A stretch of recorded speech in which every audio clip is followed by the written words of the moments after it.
Hello guys, Shafeeq Mattannur എന്നെ ചാനലിലേക്ക് സ്വാഗതം. ഇന്ന് എനിക്ക് പള്ളിയിൽ നിന്ന് ഫ്രീ ആയിട്ട് പോത്തുംകാല് കിട്ടിയിട്ടോ, അതിൻ്റെ സന്തോഷത്തിലാണ് ഞാൻ വരുന്നത്. പെങ്ങടക്കുട്ടി വീഡിയോ എടുത്തുകൊണ്ടിരിക്കുകയാണ്.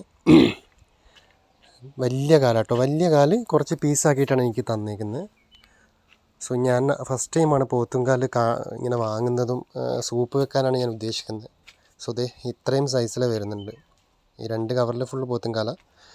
അപ്പോൾ ഇതിനായിട്ട് കുറച്ച് ചെറിയുള്ളിയാണ് ഞാൻ എടുത്തിട്ടുള്ളത്. ചെറിയുള്ളി ഞാനിപ്പോൾ ഒരു 200 ഗ്രാം ചെറിയുള്ളി അതിൻ്റെ തൊലി കളഞ്ഞ് വെച്ചിട്ടുണ്ട്. നമുക്ക് ചെറിയുള്ളിയാണ് സൂപ്പിന് മെയിനായിട്ട് വേണ്ടത്. ദെൻ ഇതിലേക്ക് ഞാൻ 2 ഇഞ്ചി തൊലി കളഞ്ഞിട്ട് ചെറിയ പീസാക്കി വെച്ചിട്ടുണ്ട്. ഈ ചെറിയുള്ളിയും ഇഞ്ചിയാണ് നമ്മളുടെ ഈ ഒരു സൂപ്പിന് മെയിനായിട്ട് വേണ്ടത്. ഇത് രണ്ടും നമ്മൾ എടുത്ത് വെക്കുക. ഇത് രണ്ടും അലിഞ്ഞ് നമ്മൾക്ക് ആ സൂപ്പിൽ സത്ത് കിട്ടണം, നമുക്ക് ആ പോത്തുംകാലിൻ്റെ സത്ത് കിട്ടണം. പിന്നെ ഇതിലേക്ക് ഞാൻ 2 ഇല്ലി വെളുത്തുള്ളി ആഡ് ചെയ്തിട്ടുണ്ട്. അതിൻ്റെ തൊലി കളഞ്ഞ് കട്ട് ചെയ്തിട്ട് പിന്നെ കുറച്ച് കറിവേപ്പില നന്നായിട്ട് വാടിയിട്ടുണ്ട് കേട്ടോ. കറിവേപ്പില തലേന്ന് വാങ്ങിയാണ്, ഫ്രിഡ്ജിൽ വെക്കാൻ മറന്നുപോയി, അങ്ങനെ വാടിപ്പോയി. അപ്പോൾ പോത്തുംകാല് നമ്മൾ കുക്കറിൽ ആദ്യം നമുക്കിതൊന്ന് കഴുകിയെടുക്കണം. പോത്തുംകാല് നമ്മൾ എന്ത് ചെയ്യുന്നു, ഒരു പാത്രത്തിലോട്ട് മാറ്റുന്നു. ശേഷം നന്നായിട്ട് കഴുകിയെടുക്കുക. കാരണം നമുക്കറിയാം ഇതിനകത്ത് ഒരുപാട് കറയും ബ്ലഡ് സ്റ്റെയിൻസൊക്കെ ഉണ്ടാവും. അത് പോകണം, എന്നാലേ നമുക്കതിൻ്റെ ഒരു ടേസ്റ്റ് കിട്ടില്ല. പിന്നെ കുറച്ച് മണ്ണൊക്കെ ഉണ്ടാകും നമ്മൾ കട്ട് ചെയ്യുന്ന സമയത്ത്. ഞാൻ വലിയ ഒരു മരപ്പലകയിൽ വെച്ചിട്ടാണ് കട്ട് ചെയ്തത്, നമ്മുടെ നോർമൽ ബീഫ് സ്റ്റോളിൽ നിന്നൊക്കെ ചെയ്യുന്ന പോലെ. ഇതിൻ്റെ എന്താ പറയുക, നന്നായിട്ട് ക്ലീൻ ചെയ്യണം. ഇതിൽ നിന്ന് കിട്ടുന്ന സത്തിന് നല്ല ഗുണങ്ങളുണ്ടെന്നാണ്. എനിക്ക് പൊതുവെ ബീഫ് ഇഷ്ടമല്ല, പക്ഷേ ഞാൻ ഈ സൂപ്പ് കഴിക്കണമെന്ന് എനിക്ക് ആഗ്രഹമുണ്ട്. അതിന് വേണ്ടിയിട്ട് നമ്മളിതിനെ നന്നായിട്ട് കഴുകിയെടുക്കുക. ഞാനിപ്പോൾ ഇവിടെ വലിയ 3 പീസാണ് എടുത്തിട്ടുള്ളത്. 3 പീസ് നന്നായിട്ട് കഴുകിയിട്ട് നമ്മളിത് കുക്കറിലാണ് വേവിക്കുന്നത്. നമുക്ക് വേണമെങ്കിൽ കലത്തിലൊക്കെ വേവിക്കാം, അതിനിപ്പം 3-4 മണിക്കൂർ എടുക്കും. എനിക്ക് ബിസി ആയതുകൊണ്ട് ഞാനിപ്പം കുക്കറിലിട്ട് വേവിക്കാമെന്ന് വിചാരിക്കുന്നു. ബിസിയല്ല എന്നാലും അങ്ങനെ കുക്കറിലോട്ടിട്ട് നമ്മൾ ഇതിലൊരു മുങ്ങാൻ പാകത്തിന് വെള്ളം ഒഴിക്കുക. കുറച്ച് അധികം ഒഴിച്ചാലും കുഴപ്പമില്ല, പക്ഷേ അധികം ഒഴിച്ച് കഴിഞ്ഞാൽ ഈ നമ്മളെ വിസിൽ വഴി പുറത്ത് വരും. നമ്മൾ നേരത്തെ വെച്ചിട്ടുള്ള എല്ലാ കൂട്ടും ഇതിലേക്ക് ചേർക്കുക. അത് കഴിഞ്ഞിട്ട് ഒന്നുകൂടി വെള്ളം ഒഴിക്കുന്നു.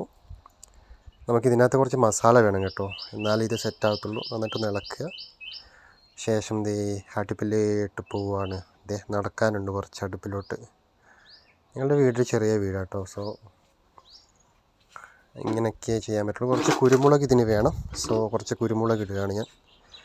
കുറച്ച് അധികം കിട്ടും, നമുക്ക് ആ ഒരു സൂപ്പിൻ്റെ ഒരു സത്ത്, ഇറച്ചിയിൽ നിന്നുള്ള ഒരു നീരൊക്കെ കിട്ടുമ്പോൾ ഇത് അടിപൊളിയായിരിക്കും. കുറച്ചധികം കുരുമുളക് ഇടുക. എല്ലാ ഇൻഗ്രീഡിയൻസ് ഇട്ടതിന് ശേഷം നമ്മൾ കുറച്ച് മഞ്ഞളിടുക. മഞ്ഞൾപ്പൊടി ഒരു 2 ടീസ്പൂൺ. അതുപോലെ തന്നെ ആവശ്യത്തിന് ഉപ്പിടണം. ഉപ്പ് എന്തായാലും ഉറപ്പല്ലേ, നമ്മളെല്ലാ കാര്യത്തിനും ഉപ്പിടണം. ഉപ്പിട്ട് ഒന്ന് നന്നായിട്ട് ഇളക്കിയിട്ട് നമ്മൾ കുക്കറിൽ വെക്കുക.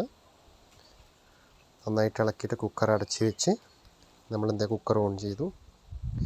നമുക്ക് ഏകദേശം ഇതിലൊരു 8 വിസിൽ അല്ലെങ്കിൽ ഒരു 6-7 വിസിൽ വന്നു കഴിഞ്ഞാൽ നമുക്ക് വെന്തെന്നറിയാം. പിന്നെ കുക്കറിൽ വേവിക്കുമ്പോൾ വെള്ളം കുറവായിരിക്കും. പിന്നെ നമ്മൾ വേറെ ചട്ടിയിലിട്ടിട്ട് വെള്ളം ഒഴിച്ചിട്ട് ഒന്നുകൂടി പതിപ്പിച്ചാലേ നമുക്ക് ആ ഒരു സത്ത് കിട്ടുള്ളൂ. അല്ലാതെ എൻ്റെ കലത്തിൽ തന്നെ വെക്കണം നമ്മൾ. വിസിൽ വന്നു. എൻ്റെ ക്യാമറ ബ്ലറായി ഗൈസ്. വിസിലിൻ്റെ ആ ഒരു ആവി വന്നിട്ട് എൻ്റെ ക്യാമറക്ക് തട്ടി. എല്ലാം പോകാൻ മാത്രം. സംഭവം റെഡിയായി. ഞാൻ കുടിക്കുകയാണ്. ഈ ഒരു കൺസിസ്റ്റൻസിയിലാണ് കിട്ടുന്നത്, ഈ ഒരു കളറിൽ. കുഴപ്പമില്ല, നല്ല രസമുണ്ട്. അടിപൊളി അടിപൊളി അടിപൊളി. ഞാൻ തന്നെ ഉണ്ടാക്കി ഞാൻ തന്നെ പറയാം. ഇതാണ് കേട്ടോ പോത്തുംകാല് വെന്തിട്ട്. അത് അളിയൻ കഴിക്കുകയാണ്.